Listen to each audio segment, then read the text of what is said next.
একই ঘটনার কথা শোনা যাচ্ছে। শান্তিপুরের যৌনপল্লী থেকে নাকি এক বিদেশি নাবালিকা কন্যাকে উদ্ধার করেছে পুলিশ। শুনে আপনিও অবাক হয়ে যাচ্ছেন, তাই তো? হ্যাঁ, সেই অবাক করা কাণ্ডটাই ঘটে গেছে নদিয়ার শান্তিপুরের যৌনপল্লীতে। জানা যায়, শান্তিপুর থানা এবং নদিয়া জেলা চাইল্ড লাইনের যৌথ অভিযানে শান্তিপুরের যৌনপল্লী থেকে একজন বিদেশিনী নাবালিকাকে উদ্ধার করেছে শান্তিপুর থানার পুলিশ। ঘটনায় যৌনপল্লী থেকে দুজন যুবককেও গ্রেপ্তার করেছে শান্তিপুর থানার পুলিশ। পুলিশ সূত্রে খবর, চাইল্ড লাইনের অভিযোগের ভিত্তিতে এই ঘটনার জন্য শান্তিপুর থানায় একটি কেস চালু হয়েছে, যেখানে আইটিপি অ্যাক্টের সেকশন রয়েছে। পুরো ঘটনার তদন্ত শুরু করেছে শান্তিপুর থানার পুলিশ। ওই যৌনপল্লী যে ঘর থেকে বিদেশিনী নাবালিকাকে উদ্ধার করা হয়েছে, সেই ঘরের মালিকের বিরুদ্ধে এফআইআর করেছে শান্তিপুর থানার পুলিশ। আজ যৌনপল্লী থেকে গ্রেপ্তার হওয়া দুজনকে 7 দিনের পুলিশে হেফাজত চেয়ে রানাঘাট আদালতে পাঠায় শান্তিপুর থানার পুলিশ।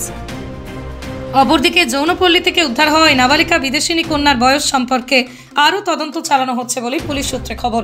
বর্তমানে ওই নাবালিকা বিদেশিনীকে কৃষ্ণনগর হোমে পাঠানো হয়েছে শান্তিপুর থানার পুলিশের পক্ষ থেকে। কাকে ধরেছে?